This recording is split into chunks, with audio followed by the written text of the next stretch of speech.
Dave Galindo, how's going? E no vídeo de hoje a gente vai ver um pouquinho sobre Simple Past. Eu sei que Simple Past acaba puxando um pouquinho mais dos alunos porque a gente tem os verbos regulares e irregulares. Mas aí vamos deixar os irregulares para um outro vídeo, ok? Então este é o primeiro de uma série de vídeos sobre o Simple Past. Primeiro vamos começar entendendo o uso deste tempo verbal. A gente vai usar para falar de ações que já foram concluídas. E para isso a gente vai precisar usar expressões temporais, como por exemplo, yesterday, ago, as expressões que usa last, por exemplo, last week, last night, last month, last year, e assim vai, ok? Então, como eu falei, ele é dividido em verbos regulares e irregulares. Os verbos regulares, eles seguem aquela regrinha do ED. Por isso que ele também é chamado de ED verbs, ok? Já os irregulares, como o próprio nome já diz, não vai seguir nenhuma regra. Por isso que tira o sono dos estudantes. Mas no outro vídeo, eu vou explicar com mais calma e tentar dividir esses verbos irregulares em grupos para poder facilitar a sua memorização, ok? Então, vamos comigo. Eu separei aqui algumas sentenças que em azul ela vai estar no presente e em vermelho tá as expressões temporais para a gente transformar essas sentenças que estão no presente para o passado. E daí a gente vai entender melhor cada uma das regrinhas de passar para o ED. Ok? Então vamos começar com a primeira frase. I travel to São Paulo. Eu viajo para São Paulo. Mas agora eu quero dizer que eu viajei para São Paulo no mês passado, last month. Então, seguindo a regrinha do ED, é só colocar o ED aqui na sentença. Então fica I traveled to São Paulo last month. Simples, não é? Verbos regulares é uma delícia. Vamos para a segunda frase. She dances a lot. Lembrando que este S aqui é da conjugação da terceira pessoa do singular. Se você perdeu, eu vou deixar aqui a playlist para você acompanhar desde a primeira aula, os verbos no presente, até a conjugação dos verbos com he, she, it. Ok? So, she dances a lot. Ela dança muito. Agora eu quero dizer que ela dançou muito ontem. Como é que fica? Vamos colocar o ED no verbo dançar. Como o verbo dançar? Na forma básica, ele já tem um E, a gente só precisa adicionar o D para poder ficar o ED. Então fica She danced a lot yesterday. Simples, não é? Verbos regulares, colocou o ED no final. Vamos aqui para o verbo jogar. Eles jogam videogame. They play video games. Agora eu quero dizer que eles jogaram videogame ontem à noite.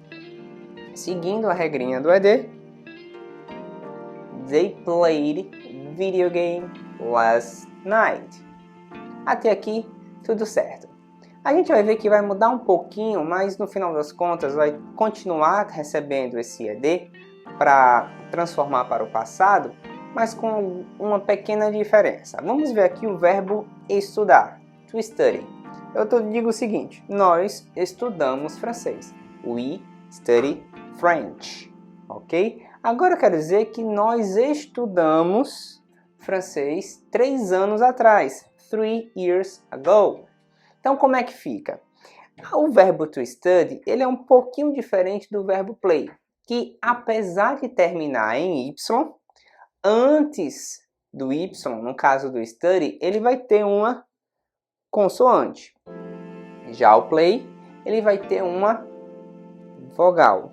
Quais são as vogais mesmo? A, E, I, O, U, ok? A, E, I, O, U, as vogais. Então, se terminou com Y, mas antes tem uma vogal, só acrescento ED. No caso de verbos que terminam em Y, mas antes tem uma consoante, no caso do study, eu retiro esse Y aqui e coloco um I no lugar do Y. e depois o ED. Então fica studied, ok? We studied French 3 years ago, ok? Então é só se atentar a essa questão do Y. Se antes do Y tiver uma vogal, ok, coloco ED. Mas se antes do Y tiver uma consoante, daí eu preciso retirar este Y, substituir por o I e depois colocar o ED, certo? Para a última frase aqui, nós temos o verbo to stop, que é o verbo parar. We stopped to buy fruit at the supermarket. Nós paramos para comprar fruta no supermercado. Agora eu quero dizer o seguinte, que nós paramos para comprar fruta no supermercado ontem, yesterday. Aqui vai acontecer o seguinte, eu vou dobrar o P e colocar o ED. Por que eu dobrei o P? Porque o stop é um verbo que termina com consoante, vogal, consoante. Por este motivo, eu preciso dobrar a última consoante antes de acrescentar o ED para transformar este verbo no passado. Então fica, we stopped to buy fruit at the supermarket yesterday. Alright? Simples, não é? Então os verbos regulares é isto. Para você passar para o passado, só colocar o ED no final dele. Observando o verbo com atenção para ver se ele vai terminar em consoante Y, vai terminar em consoante, vogal, consoante, para você conseguir passar para o passado da forma correta, ok? Vamos agora ver um pouquinho sobre questão de pronúncia. Por quê? Porque esse ED ele vai mudar um pouquinho de som a depender do verbo. Vamos lá? E antes de a gente seguir para as dicas de pronúncia, me ajude a crescer aqui no YouTube. Like this video, subscribe now and press the bell icon. A pronúncia do ED nos verbos regulares, ela pode ser de três formas. Esse ED, ele pode assumir o som de D, de T ou de IT. Vai depender do verbo. Como assim depender do verbo? Vai depender do som da última consoante, certo? Aqui, por exemplo, no caso do love, play, travel, essas últimas consoantes aqui, elas são chamadas de voiced consonants. São aquelas consoantes que fazem tremer, vibrar a garganta. Se você fizer o experimento de colocar a mão na garganta e falar love, love, love, no V você vai sentir que a garganta tremeu. Então quer dizer que esse V é um voice sound, ou seja, é uma consoante que faz as cordas vocais vibrarem, certo? Então, nesse tipo de verbo, o ED ele vai ter um som de D apenas. Então, como é que ficaria? Loved, played, traveled, lied, planned, tried. Então, não é loved, played, não.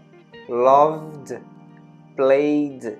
É apenas um som de D. É como se esse ED aqui tivesse... É como não. Esse ED aqui ele vai ter apenas um som de D. O segundo grupo é o oposto do primeiro. Se no primeiro grupo, o finalzinho, as últimas consoantes, ela faz a garganta vibrar, neste grupo aqui, a garganta não vibra, que são os unvoiced. Os unvoiced sounds, que não tem vibração nenhuma na garganta. Observem comigo o verbo like. Like.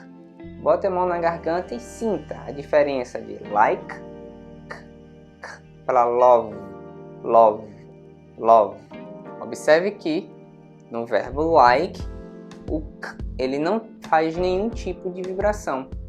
Por isso que ele é colocado nesse segundo grupo. Então, o like no passado fica liked, liked.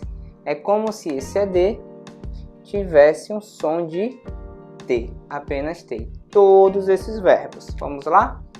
Watch, watch. No passado, watched.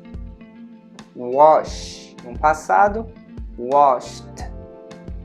Kiss. No passado, kissed. Dance. No passado, danced. Stop. No passado, stopped. Ok? Stopped.